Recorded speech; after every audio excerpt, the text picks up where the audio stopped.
मैं आपको बताना चाहता हूँ ये मुकदमा बड़ा हसास मुकदमा था और सोपोर में मुझे लग रहा है कि आज तक पहली ये कन्विक्शन है हिस्टोरिकल बनेगी, क्योंकि ये केस एक पीर बाबा जो अपने आप को पीर बाबा कहता था और अपने आप का उसका नाम था पीर बाबा का नाम, जो इसमें मुलजिम नहीं अब कन्विक्ट ही है, एजाज अहमद शेख जो मुंशी का रहने वाला था।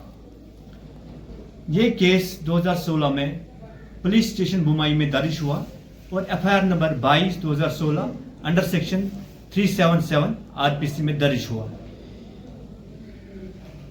शिकायत ये हुई थी कि मुलजिम ने बहुत सारे बच्चों के साथ जो कम सिन बच्चे थे जिनकी उम्र 18 साल से कम थी, उनके साथ जिनसी जातिया की यानी सेक्सुअल एक्सप्लॉयटेशन जिसको हम अननेचुरल ऑफेंस कहते हैं, उनके साथ गलत किया और गलत करने के बाद उन बच्चों को डराता था कि अगर आप लोगों ने अपने वालिदैन को बताया तो मैं आपके घर वालों को और आपको नुकसान पहुंचाऊंगा, जो क्योंकि उसके मातहत बहुत सारे जिन्नात हैं, तो जिन्नात के जरिए आपको मैं नुकसान पहुंचाऊंगा।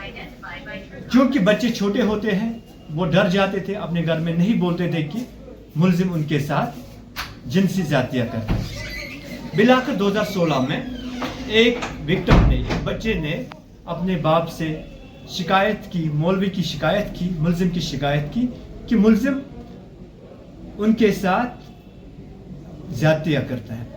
चूंकि बाप को न रहा, वो एसएसपी मुतलका के पास गए और एक तहरीरी शिकायत एसएसपी के पास पेश की। एसएसपी मुतलका ने दरखास्त को एसएचओ पुलिस स्टेशन बुमाई को फॉरवर्ड किया और हुक्म सादिर किया कि इसमें एफआईआर दर्ज करें। और चूंकि मामला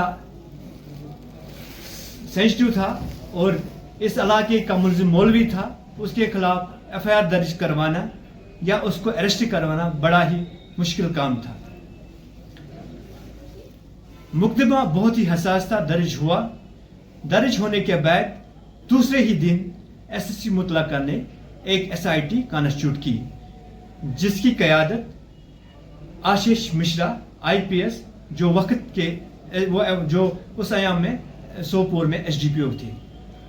दौरान तफ्तीश पुलिस ने गवाहन के बयानात ज़ेर दफा 164A सीआरपीसी के तहत कलमबंद किए और जो बाकी एविडेंसेस वो कलेक्ट की।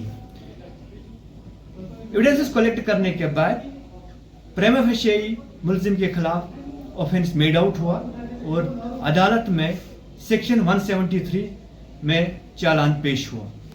चालान पेश होने के बाद प्रोसिक्यूशन ने अपने गवाहन को अदालत में गवाही देने के लिए पेश किए और मैक्सिमम विटनेसेस जो विक्टिम थे या इन्वेस्टिगेटिंग ऑफिसर्स थे या कोलैबोरेटिव एविडेंस थी, वो प्रोसिक्यूशन ने अदालत में पेश की।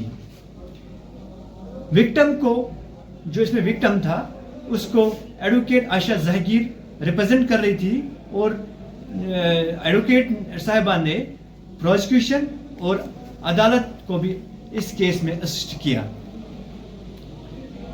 डिफेंस साइड से डिफेंस ने 6 गवाहों को पेश किया, जिनको प्रोसिक्यूशन ने क्रॉस एग्जामिन भी किया। फाइनली प्रोसिक्यूशन विटनेसेस और डिफेंस विटनेस को एग्जामिन करने के बाद एक स्टेज आता है जो फाइनल आर्गुमेंट का होता है। जज साहब ने दोनों साइड की दलीलें सुनी, आर्गुमेंट्स सुने, जजमेंट्स एग्जामिन किए, लॉ पॉइंट इस पे जो था हर एक चीज अच्छे से दोनों पार्टीज का सुना। चीफ जुडिशियल मजिस्ट्रेट मीर वजाहत साहब ने मुकदमा हाजा के ऑर्डर्स आज के लिए रखे थे और आज जब कोर्ट में मुकदमा को कॉल किया गया, पार्टीज पेश हुई, वहां पे हाजिर हुई, तो अदालत chief judicial magistrate court Sopore ने मुलजिम को कन्विक्ट किया और हुक्म सादिर हुआ कि इसको कस्टडी में लिया जाए। मुलजिम को इमीडिएटली कस्टडी में लिया गया और अदालत ने क्वांटम ऑफ पनिशमेंट के आर्गूमेंट्स कल के लिए रखे और अब अदालत को यह फैसला करना है कि कितनी सजा मुलजिम को दी जाए, क्योंकि पनिशमेंट जो इसमें है वो लाइफ इम्प्रिजनमेंट है या इम्प्रिजनमेंट अप टू 10 ईयर्स, 10 साल तक की सजा भी हो सकती है और इसके अलावा जुर्माना भी हो सकता है या उम्र कैद भी हो सकती है। और विक्टिम कंपनसेशन का भी एक प्रोविजन लॉ में है। अब कल हमें देखना है कि अदालत मजाज का क्या फैसला होगा, वो कल ही पता चलेगा, तो हम अकॉर्डिंगली आपको कल ही उसके मुतालिक अपडेट दे सकते हैं। टाइम से रजिस्टर हुआ है और 2017 में अदालत में ये केस दायर हुआ है। टोटल गवाह इसमें टोटल 14 विटनेस थे, 14 में से 12 विटनेस प्रोसिक्यूशन ने एग्जामिन किए।